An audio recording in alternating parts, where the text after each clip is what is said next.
नमस्कार। राजाराम ज्योतिष केंद्र से मैं पंडित समर्थ चौबे आप सभी दर्शकों का हार्दिक स्वागत करता हूं। प्रिय दर्शकों, आज आप सभी के सन्मुख एक विशेष विषय को लेकर उपस्थित हुआ हूं और आशा है कि इस विषय को आप भली भांति समझ पाएं। ये विषय राहु और केतु पर है।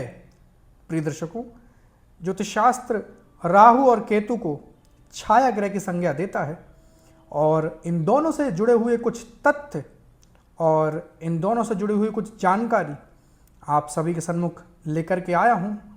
तो बिना देरी करे चलिए प्रारंभ करते हैं।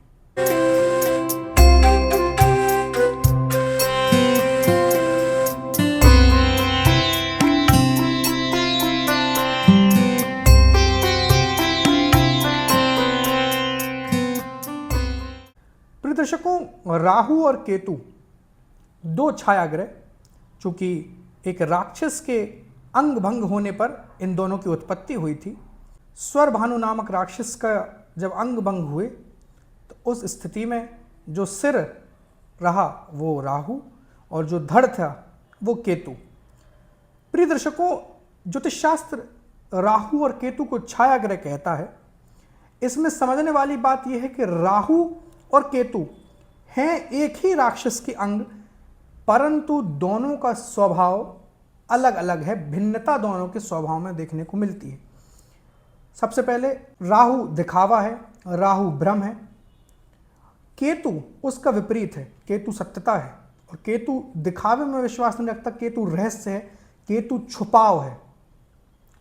प्रिय दर्शकों, राहु जिस भी भाव से संबंध बनाता है, कुछ ज्योतिष शास्त्र के मर्मज्ञों का यह भी मत है कि राहु जिस भाव में बैठा है उस भाव से संबंधित वस्तुओं का हमें उजागर करना चाहिए, उस भाव संबंधित वस्तुओं को उजागर करना चाहिए। लेकिन ज्योतिष शास्त्र के मर्मज्ञ ये भी कहते हैं कि स्वतः ही जातक उस भाव संबंधित वस्तुओं को उजागर करेगा, चीजों को उजागर करेगा जिस भाव में राहु बैठा है। उदाहरण के लिए जन्म कुंडली के नवम भाव में राहु हो तो ऐसे में देखा गया है कि जातक धार्मिक होने का, जातक धर्म कर्म का दिखावा करता है। ऐसा जातक अति धर्म कर्म तो करेगा, क्योंकि जन्म कुंडली के नवम में राहु हो और शुभ ग्रह की दृष्टि दृष्ट हो या फिर शुभ हो तो ऐसी स्थिति में जातक निसंदेह, इसमें कोई दो राय नहीं है कि हाँ वो धर्म कर्म करने वाला होगा, लेकिन यह स्थिति भी होगी कि वहां पर जो राहु बैठे हैं वो दिखावा भी धर्म कर्म का उतना ही करवा देंगे। ऐसा जातक धार्मिक होने का दिखावा करता है। ऐसा जातक अपने जो धर्म कर्म के कार्य होते हैं, कर्मकांड इत्यादि अगर करता है तो कर्मकांड का दिखावा करेगा। नवम में राहु है तो ऐसी स्थिति में जातक के पास धार्मिक सोच समझने की शक्ति अलग होती है, धार्मिकता को अलग एक तरीके से जातक समझ पाता है तो उसका वो दिखावा करेगा। जन्म कुंडली के 11वें भाव में यदि राहु है तो ऐसा जातक अपनी इनकम का, आय का दिखावा करेगा। निसंदेह उसके पास आय अच्छी होगी। जन्म कुंडली के 11वें भाव में राहु का होना जो शास्त्र के मर्मज्ञ कहते हैं कि यह आय के लिए अति उत्तम है। समझने वाली बात है, लेकिन यहां पर जातक आय का दिखावा करेगा। जन्म कुंडली के 3रे भाव में राहु है तो ऐसे में जातक अपने छोटे भाई बहनों से ईर्ष्या रखता है, लेकिन उनसे अच्छे संबंधों का दिखावा वो करेगा। अपने पराक्रम का दिखावा करेगा, मेहनत का दिखावा करेगा। निसंदेह उसके पास मेहनत पराक्रम दोनों हैं, लेकिन दिखावा वो स्वतः ही करेगा। जन्म कुंडली के 5वें स्थान में यदि राहु है तो ऐसे में अपने ज्ञान का बखान करेगा। ज्ञान का बखान, इस बात को समझना है कि जन्म कुंडली के जिस भाव में भी राहु है उस भाव से संबंधित चीजें जातक अपने आप दिखा देगा कि हाँ भाई यहां पर है राहु उनकी कुंडली में। ज्यादा ज्ञान देगा तो आप समझ सकते हैं कि जन्म कुंडली के 5वें भाव में हो सकता है इनका राहु बैठा है तो ऐसी स्थिति में जातक ज्यादा ज्ञान देगा, अपने ज्ञान को सर्वश्रेष्ठ बताएगा, अपने आप को ही सबसे ज्यादा ज्ञानी समझेगा।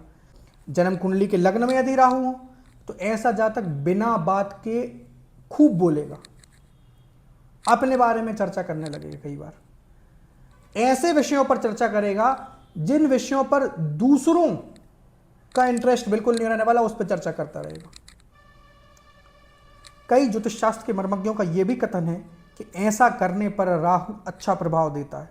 जिस भाव में राहु बैठा है उस संबंधित चीजों का दिखावा करने पर ज्योतिष शास्त्र के मर्मज्ञ ये भी कहते हैं कि राहु अपना शुभ प्रभाव देने लगते हैं।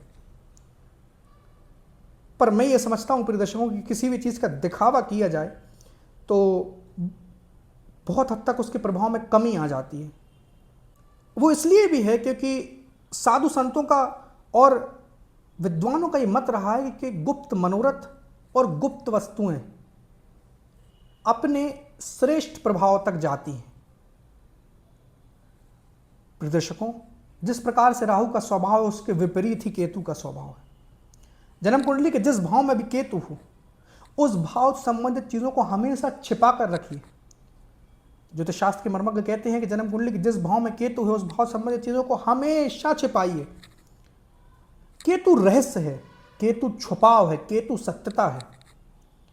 केतु जहां पर भी बैठता है वहां से आपको मूलतः विच्छेद करा देता है। ये कहा गया है, ज्योतिष शास्त्र कथन है, केतु विच्छेदात्मक ग्रह है, जहां बैठेगा तो उससे विच्छेद उत्पन्न कराएगा।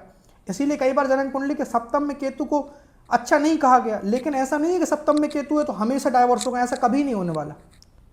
जन्म कुंडली के सप्तम भाव में केतु है तो जातक को आध्यात्म की ओर ले जाने वाली और जातक को अच्छे कर्म कराने वाली, जातक को मोक्ष तक दिलाने वाली उसकी भार्या, उसकी पत्नी होगी। क्योंकि जन्म कुंडली के सप्तम में केतु, जन्म कुंडली के सप्तम में केतु हो तो यह भी देखा गया है, ज्योतिषशास्त्र के मर्मज्ञ कहते हैं कि ऐसी स्थिति में जातक को आध्यात्मिक पत्नी प्राप्त होती है। जन्म कुंडली के धन भाव में यानी द्वितीय स्थान में केतु हो तो अपने धन को छिपा कर रखिए, धन का छिपाव करिए। जन्म कुंडली के पंचम स्थान में केतु हो तो अपने ज्ञान को छुपा कर रखिए। निसंदेह ऐसे व्यक्ति को आध्यात्मिक ज्ञान खूब होगा क्योंकि जन्म कुंडली के पंचम भाव में केतु है। यहां पर केतु का प्रभाव राहु से अच्छा है। राहु तो तार्किक बनाएंगे, बुद्धि तेज करेंगे, लेकिन यहां पर केतु है तो आध्यात्मिक ज्ञान भी यहां जातक को मिलेगा। जीवन की सत्यता का बोध जातक कर लेगा। अकेलेपन से एकांत तक का सफर ऐसा जातक तय कर लेगा। उसको पता होगा कि जो अकेलापन है वो एकांत है, अकेलापन से ऐसा जातक परेशान नहीं होगा। जन्म कुंडली के 12वें भाव में केतु हो तो ग्यारह बगाहे में जन्म कुंडली के 12वें भाव केतु की चर्चा आपसे करता ही रहता हूं। ये मोक्ष का योग है। ऐसे में जातक धर्म कर्म करे, अच्छी कर्म को अपने जीवन में उतारेगा तो ऐसी स्थिति में निसंदेह उसे मोक्ष की प्राप्ति होगी। अष्टम से अष्टम तृतीय भाव भी है तो कई बार ज्योतिष शास्त्र के मर्मज्ञ ये भी कहते हैं कि जन्म कुंडली के तृतीय स्थान में जो केतु है वो भी मोक्ष प्रदायक है, क्योंकि जन्म कुंडली का तृतीय स्थान मृत्यु का अंतिम समय का जो है स्थान है। तो ऐसी स्थिति में केतु तृतीय में भी शुभ है। मान लीजिए जन्म कुंडली के अष्टम स्थान में केतु है तो हर चीज को छिपा कर रखिए, अपने जीवन की प्रत्येक चीज को छिपा कर रखिए। जन्म कुंडली के अष्टम में केतु हो तो ऐसे में व्यक्ति को चीजों का पूर्वाभास हो जाता है। कोई भी चीज घटने वाली हो तो पूर्वाभास हो जाएगा। उसको स्वप्न भी बहुत सटीक सटीक आएंगे। जो स्वप्न आएगा आप देखेंगे कि कुछ समय बाद वो घटित होगा। हर स्वप्न नहीं, लेकिन हाँ अधिकतर स्वप्न घटित होते हैं। जन्म कुंडली के अष्टम में केतु हो तो ये ऐसा जातक रहस्यों को जानने वाला, गूढ़ विद्याओं, ज्योतिष, तंत्र मंत्र में रुचि रखने वाला भी है। और जन्म कुंडली के नवम भाव में केतु हो तो कहना ही नहीं, ये बहुत ही श्रेष्ठ है। ऐसा जातक आध्यात्मिक जीवन जीता है, आध्यात्म को समझता है। शनि का प्रभाव हो तो बहुत ही उत्तम है। और चंद्रमा भी अगर मिल जाए तो क्या ही कहना, फिर तो जातक साधना ही करे तो बड़ा उत्तम है। प्रिय दर्शकों, आज मैंने राहु और केतु के संबंधित कुछ विशेष चर्चा आपसे करी। आशा है आप सभी को इससे लाभ होगा। और आप सभी से मेरा इतना ही कहना है कि चैनल को लाइक करें, शेयर करें, सब्सक्राइब करें। इस चैनल का सिर्फ एक ही उद्देश्य है कि ऋषियों की प्राच्य विद्या आप सभी तक पहुंचे और इससे आपको लाभ हो।